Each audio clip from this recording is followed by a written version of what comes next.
When you play the Game of Thrones, Subscribe and like. you die. There is no middle ground. Welcome back to the Grease Goblins channel. In today's video, we are going to be talking about the Ghost of High Heart. If you've never read the books, you have no idea who this character is because the show basically removed them. They did not take a lot of the magic out of the books. And so I wanted to talk about this character because she's not very well known for the general community, I would feel like. And we don't really talk about her too much because she could be a very important character moving forward, and in my opinion is a very suspicious character. So this Ghost of High Heart character, just generally speaking, is somebody that has these visions, and they seem to be a lot more accurate than someone like Melisandre, for instance. She predicts things like Renly's death, Balon Greyjoy's death, the Red Wedding, the death of Joffrey. She predicts a lot of things that are not just like, oh, she just threw that one out there. They're very specific, and they come true from what we've seen. We've seen the Ghost of High Heart 2 times within the main series, both through Arya Stark within A Storm of Swords. So we're going to talk about who is this Ghost of High Heart, talk about some of the theories, the ideas that maybe she is a child of the forest. That's a really interesting theory, and her description is kind of suspect as well. So let's start out the video with a quote describing what she looks like. Arya spied the small pale shape creeping behind the horses, thin white hair flying wild as she leaned upon a gnarled cane. The woman could not have been more than 3 feet tall. The firelight made her eyes gleam as red as the eyes of Jon's wolf. This is a very interesting description right away. She's somebody that is shorter, that would match the idea of a child of the forest. She's also described by people of Westeros as being more like an old dwarf woman. So you have that part of it, but then you also have the way that her skin is also described as being pale white. I always think of Bloodraven because the descriptions are very similar in terms of their skin complexion. But then also you go even a little bit further, she seems to have red eyes. This is a person that is very unnatural. And so there's a lot of people that are thinking there has to be more to this. How does this person get these powers? Are they related to, the Green Seers? Is she a child of the forest? What is she truly? There has to be something more that George has kind of left out for us. Now, to kind of pass who this character could possibly be, we have to go back a number of years because, again, by the time we see this character, she is quite old. This is a person that's lived quite a long time. We are led to believe that this is the same Wood Witch that was friends with Jenny of Oldstones. Now, Jenny is actually somebody that marries Duncan, Aegon V's son. And so Jenny brought her friend, who is said to be a Wood Witch, back to court. And why I believe that this same Woods Witch is the Ghost of High Heart is because of a couple things here. So the first one of those things being, it is said that this Wood Witch died at Summerhall, that she was one of the victims of that event caused by, well, we're not exactly sure. Aegon V, maybe the Maester's help, who knows? But either way, it is said that the Wood Witch died at this point. But there's a number of reasons to not really believe this. And the first of that kind of comes with when we meet this character.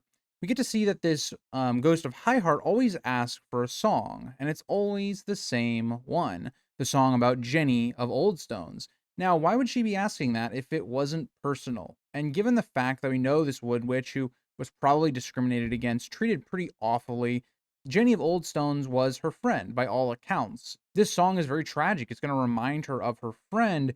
It is something that's much more personal, and so it connects to who this character likely is. Now, the Ghost of High Heart is a very important character because she also prophesizes and foretold of the prince that was promised prophecy, saying that that was going to come of the line of Aerys and Riella. That was really important. That was enough to influence Aerys and Riella being made to marry. They were not promised to each other at this point of the story.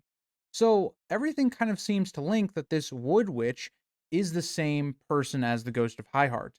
And that would also imply that they've lived a very long time at this point. So if you're looking at this Ghost of High Heart, they have a very long life. They are very unnatural looking. They predict things that they shouldn't be able to predict. What is going on here with the Ghost of High Heart? Now, like I alluded to in the intro, a lot of people have suggested that she could be one of the children of the forest. I kind of push back on this idea because the issue is they don't look anything alike. The way that the children of the forest are described within Brand's chapters are they have abnormally large eyes, cat like eyes. They have abnormally large ears and black claws instead of nails. They're much more like, I don't know, like almost beast and hybrid with like men. They don't look like the Ghost of Highheart at all. Remember, the Ghost of Highheart, in a lot of ways, looks like, I guess, Bloodraven if he was a dwarf, right? With the silvery, hair, the red eyes, the albino skin. That's much more of a comparison than the Children of the Forest. So, okay, if we discount the physical part, maybe she could be a green seer or some other, powers like maybe Jojen has, right? I think this is a very likely idea that maybe she is getting some of these powers, and that's what allows her to see these visions that are possibly going to come true. Now, I think this is an interesting theory. Again, we don't have much to back it up with. Possibly she was involved with the Green Men Order.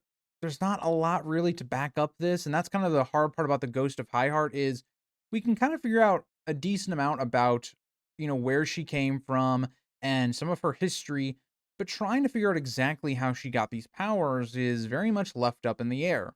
The theory that I really enjoy, and I've kind of alluded to it a lot here in this video, is I really like the idea that what we actually see with the Ghost of Highheart is that this is actually the child of Brynden Rivers and a child of the forest. So it's a crossbreed character and it would kind of fit, right? Because the silver hair, now we don't necessarily know if that silver hair was there earlier on in her life. I didn't really find much information to confirm what her hair looked like when she was younger, but the silver hair would fit with being a Targaryen, bastard or child. You have the red eyes, kind of check that off with Bloodraven kind of as well. That would make sense coming from the Targaryen line. Another thing you want to add here, the Targaryen line has a lot of disabilities because of the incest. And a lot of those like mutations that you could almost see with the albino white skin with the Ghost of Highheart would make a lot of sense if it came from a Targaryen.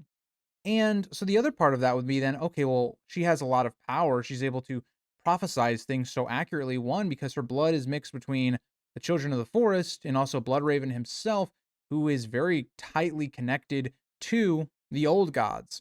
So maybe there is some connection there. It would be really interesting to see what George does with the Ghost of Highheart, because I believe we will get some sort of conclusion to this character. Will we see her once again with Arya in the next book? Maybe Brienne or Jaime? What will come of this character? Maybe even Jon Snow will go there or Bran will go there to try and find out answers about what they can do against the threat of the others. The Ghost of Highheart in a lot of ways is like Quaithe in my opinion, a wild card character that seems magical, but we just don't know how they operate or even work, but I do think we'll eventually get some answers. So let me know what you guys think. Do you think this is just some random occurrence, that she's just somebody gifted with power? Maybe she's part of this Green Men Order. Is she actually, part of the Children of the Forest herself? Is she a crossbreed with maybe somebody like Brynden Rivers? What do you guys think? But I will see you guys all in the next video. Bye, guys.